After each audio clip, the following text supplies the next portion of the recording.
all of you are super lucky today, I would say, that you are learning from a real achiever who is coming from scratch and reaching to the top. Okay. And I'm not just saying this thing just to give a big introduction, because I closely see her as a journey in this whole process. So I want all of you to give big round of applause and welcome Deepali. Give big round of applause, everyone, and type out welcome Deepali in the comment box. Awesome, awesome, awesome. Welcome, Deepali. Super excited to see you here. And it's always being listening a lot from your mentors, your relationship managers, everyone. Today, you are here. First of all, how's the journey so far for you as a person, Deepali? Everyone would love to hear your journey. Go ahead. So first of all, thank you so much, Mayur sir. I hope I'm audible and good enough. Yes, you're audible. Yes, Yeah, yes, you're audible. yeah, okay. Thank you so much for having me here. I can see all the faces. It's a little overwhelming also. So far, how has been the journey? It's been really great. I can definitely say that it all started from VAIR community only, because when I started thinking about getting my post graduation done, I was very much focused towards my TISNET admissions. And when I got to know about that, VAIR is a very well focused coaching which can literally prepare you, and it is one of the very rare exam which you will not find a lot of guidance out there. At least when I was doing it, it wasn't there, and why I was very focused for TestNet. So I literally started my journey with that only, and then later on, every other examination came into the picture, and all what happened. But the I would say like the starting point for me was Wire, and especially Vivek sir. He literally, I can literally say that what I am today, he played a really important role into that, and also to the Surabhi ma'am. So I can little bit give you my introduction. My name is Deepali, and I have done my bachelor's in computer science engineering from IIIT Jabalpur. Then I worked as a software engineer for a year in Capgemini, and there I started feeling like that I should go for my master's. And having little bit interest in the HR domain, I got to know about this Tata Institute of Social Science, and how perfect this institute is, especially if you are into HR. So I enrolled myself for VIRE.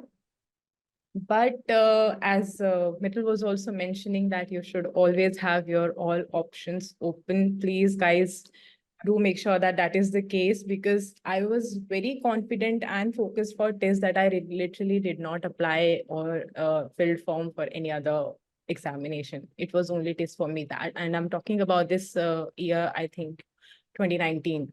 So I prepared for the examination and I just lost it with only 4 marks. So I couldn't make it. And then I realized that having your other backup options is really, really important, because it's not about money. Definitely, it is one of the factor, but time is the major money than any other thing. You will literally lose your 1 year if you will not be able to get into the college. And after that, then I applied to all the colleges possible. I literally, in the next year, I made sure that I'm applying to every college. And then I became a little bit open. It was not only tests, but I applied for all the IIMs, SMHRD, all the good colleges for HR. I was very focused for the HR domain. That's why. And then I could crack IIM Lucknow, Indore, and Oh, all the congrats. baby IIMs. Yeah, all the baby IIMs, new IIMs happened. I chose again, as Mittal says, that when you have a lot of option, you have the leverage to choose. Now it's your call. It's you are on the right side. You can choose whatever you want, whatever your heart says. And then I chose IIM Ranchi, because IIM Ranchi is known as one of the best HR programs they are offering in the IIMs.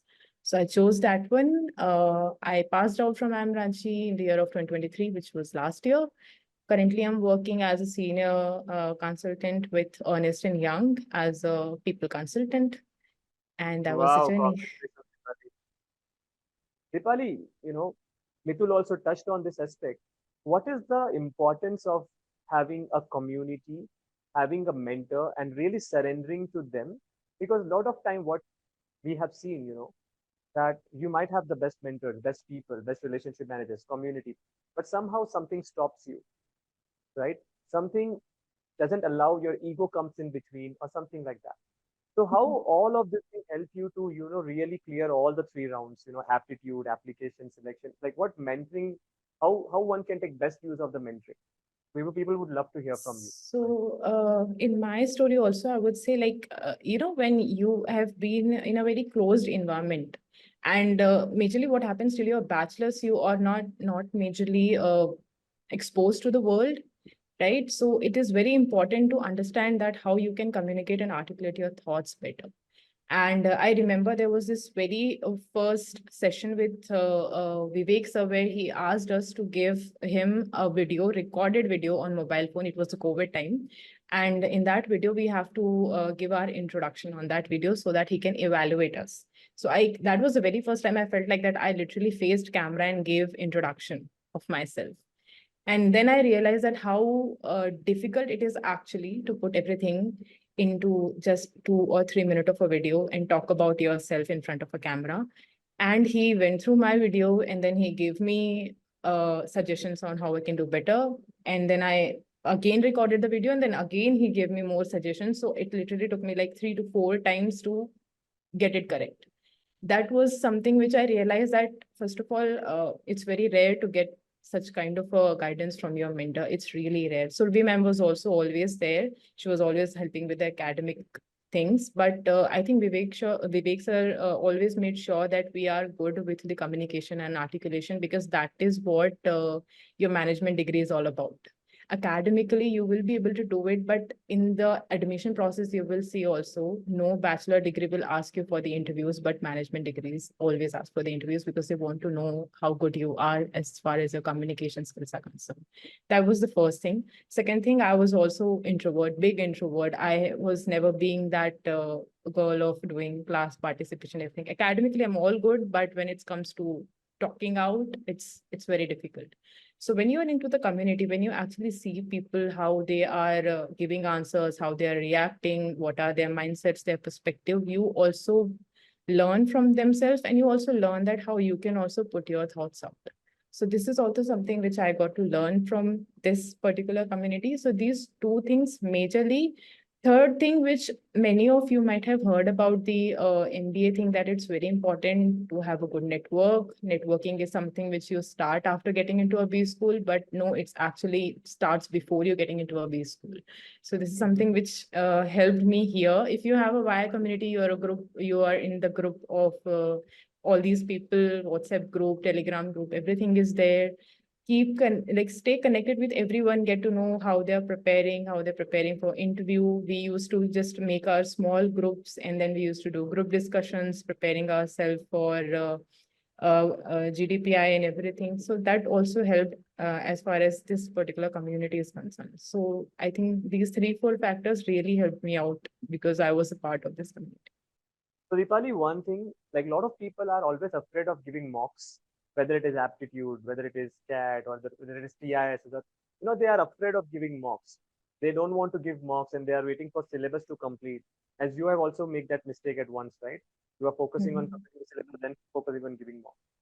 So what advice you would look to give to all the juniors who are listening to you right now when it comes to the mock strategy? Go ahead.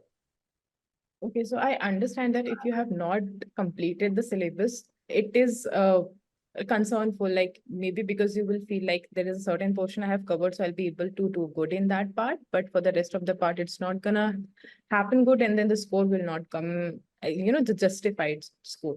So I would always suggest, like, whatever the syllabus is done, at least give the quizzes or test for that section.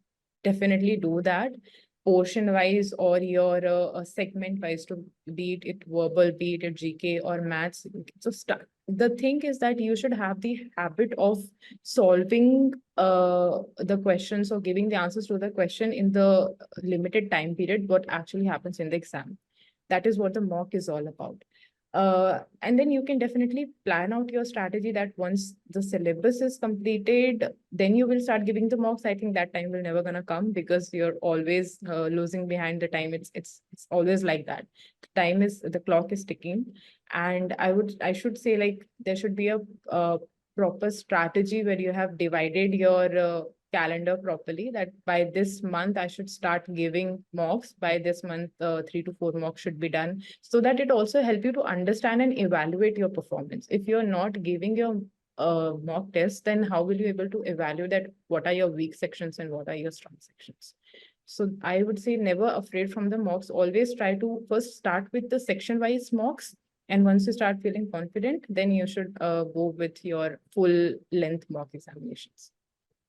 Exactly. And how you as a person address the competition fear, oh, so many lakhs of students are applying, only this many seats are there. How you used to look at this entire narrative of competitors and number of seats and reservation and all that? How you would overcome those challenges? Go ahead, everyone would love to hear. See, I would say it's like all these thoughts are gonna come. It's natural, but the thing is like the end goal is, even if there is this one seat available, you should focus that one seat only. It's that simple. Because we have already seen, like if we are going for the MBA examination, there are many management institutes, and we have at least 15-20 IIMs. So they have a good number of seats. But when you're applying for TIS, that too for an HR program only, at that point of time, there was only 70 seats. So 70 seats, and it's a national level exam, right? So like how, and then again the reservation comes into that. So again, it will become more limited, and then there is a 3 level of examination. So that how tough it's gonna be, but you still decide that you would like to get into it. So even if there is just one seat, you should give all your heart into it. It doesn't matter how many people are applying. And if you'll go and check the stats also in CAT as well, it's not like that if lakhs of people are filling the exam, then lakhs of people are going to give the examination. Even if they'll give the examination, they're not going to crack it. Even if they crack it, they will not going to crack the interview, right? So all your mindset should be, it's like you should be on the right side of the set, who the people, that very lesser number of the people who are going to make it, but you should make sure that you would have to be. And little bit optimism is really, really important. I understand when you are just, sitting inside a room and trying to prepare and mostly cut off the world. It happens, but it's really important to be a little bit optimistic. This is your mindset. Another thing is that when we say like you should have applied for different institutes, that is when it gives you a little bit of confidence. So this is what something which I have experienced in my second preparation year. So first was when I was only doing for tests. When second I applied for all the examination, I always had this thought in my mind. It's like, I understand that I'm giving all my best to this examination, but it's okay even if it won't go well. I have other options, right? So that kind of a security is always there. So that thing, that you can not just simply, if you fail, that it's a fail for the year. It should not be there. You always have the option. So and this is the best way to create your chances, right? You should also not become very lenient, like, okay, I will just not prepare and then give because I have other options. No, this should not be the case. It's like that all your options are available. So do not think too much about it and just give best to all of your examinations. So Deepali, thank you for sharing that. And Deepali, you're working in a consulting role, ENY, it's a very, very challenging opportunities are there. So is it worth it? Is career, after going through so many years of grinding, reaching to the corporates, doing this people management, leadership driven role, is that really worth it after MBA? What is your take on that? See, again, the way I think Mithil said, it's like it's a never ending game. I mean, like everything is challenging, even the jobs are challenging. So if you'll feel like, once you're done with the MBA, once you get into the good role, then it's all good life. No, it's not going to be like that. I'm really not going to lie, because everything is difficult out there. But the thing is that you will still be happy because financially you will get really good results. Definitely, this is what something I have seen in my professional career, that what I was earning before MBA and earning after MBA is a drastic change. So I would say like everyone should go for that. That's the first thing. Second thing, the personality development and the skill set which you'll get after these 2 years is really important. You yourself will definitely come out as a completely different person after passing out from any management institute, the good ones I'm talking about, definitely. So you will feel that difference. You'll feel that difference inside the institute as well, because you'll get to learn from different mindsets coming across the countries, and everyone has their own perspective, everyone has their own specialization, and you really get to learn a lot from them more than whatever you're learning in the classroom. And that nature of competitiveness, the nature of that, you really want to make changes. The consulting is more about providing best solutions. So in the MBAs, they literally give you the training of how you can break down a problem, and they give the best solutions kind of. So the jobs are challenging, but MBA literally little bit gives you the push and helps you understand that how it's gonna be after MBA. So it's not that difficult. I mean, like, life is not gonna be rosy, but you will like it. Definitely. Mhm. Awesome, awesome. And Dipali, we used to discuss your case also multiple times. When things were not going as per your expectations, it was going down, work pressure, personal issues, emotional insecurities. So, so many of them are right, like going through that journey, roller coaster journey. So, where you would look as a North Star in order to keep yourself up again and again with those bumpers in the road or speed breakers in the road? What will keep driving you towards that North Star? I mean, like, see, everyone's story is different. Mine was like, I I started feeling like if I will not be able to make it, then like the career is gone. Like then I have no option at all. And that could be the reason majorly for the COVID, because that was the COVID time and everything was already like nothing was happening, layoffs were happening, you will not be able to get the job easily. And because I have already put down my papers, so the only option I was left with was MBA. So, when you're in that kind of a situation, all you just want that even if I'll get something, it would be the best possibility. So that was something for me to look forward to. And I know that this is not the right approach. That time was itself was a very pessimistic time, I would say. But even if you have everything good and fine and settled, maybe you have your good earning job, maybe you have a good financial support from your parents and everything, just try to understand that if there is a slight chance or a possibility where you can make better version of yourself, you should take it into it. Hmm, exactly. That's true. So, Dipali, a lot of students, they just focus only on aptitude part because they believe that once I clear aptitude, I will get selected in my dream college. Okay, just like it happens in bachelors, like Mithul highlighted also on this. What advice you would love to give in terms of gearing up for the interview round, GD round, their essay writing, and all of those things which are the top college processes, as you have gone through that online zone in terms of the COVID part. So, what advice you would love to give to them in order to actually reach to the finish line? Go Yeah, so I mean, like, during my time, we understand that the thing is that once you're done with your written test, be it CAT, NMAT, everything, you will not get a good amount of time to prepare yourself for the interviews or GDP. GDPI. Reason being that they will give a short period of like 2-3 months, and if you feel like that, if you would have to start from the scratch for the preparation of your interviews, that time period is not enough, definitely.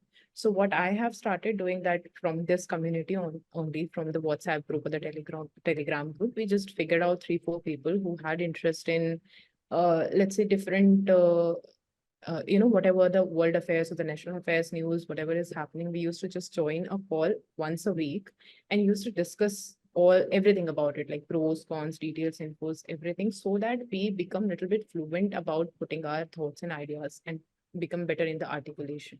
And that exercise really helped us to, later on when the actual interview stages started, then we become little bit already prepared kind of to go through the interview phase. So that was, I would suggest, like, do not wait that once the exam is done, the written examination part is done, then only you will start it. And always practice with the people. I mean, like, no matter how much you're practicing in front of the mirror or trying to give answers of whatever the interview questions can be, it's better to always talk in front of the people, because it's a different game altogether when you're actually talking to a person. So you always try to find out people around you. You have this really great community, all of you have the same goal, can come together, be it on online phone calls. If you guys can arrange it offline also, that is also great. but try to do it so that you become prepared beforehand. Awesome. Dipali, what is the one last senior advice you would love to all of your juniors that can really translate their dreams into reality, where many of them applying that secret or your advice will move towards the top colleges of India? What advice you would love to give? Okay, so I would say, like, I would like to summarize the session because this was filled with lot many advices. The very first thing, guys, please apply for as many colleges as possible. Just do not rely with the one, because it's a very dicey affair. You can literally lose with just 1 mark, and then you will lose the whole year. So 1 mark can literally cost you a year, which is a very bad trade-off. So apply as many colleges as possible. I understand there are some economic challenges behind that, but as Mitchell mentioned, that it's okay, because whatever the returns you're gonna get after this is like phenomenal. So this cost will not matter at all. Just arrange your funds and keep yourself prepared for all the examinations. That is the first thing. It will also give you a sense of it's like a backup plan is always there. So you will also not feel really bad if one examination goes wrong. So it will also help in your mental health as well. So first thing, give all your examination, prepare for that, fill examination for that. Second thing, like it's a long time, it's a long duration of preparing. It goes like months of time, 10 months, 12 months. So you need to be a little bit consistent. Always plan out better. It should not be like in the end of the 2, 3 months when the exam is literally approaching, then only you have become more focused about it. You need to be focused from the start.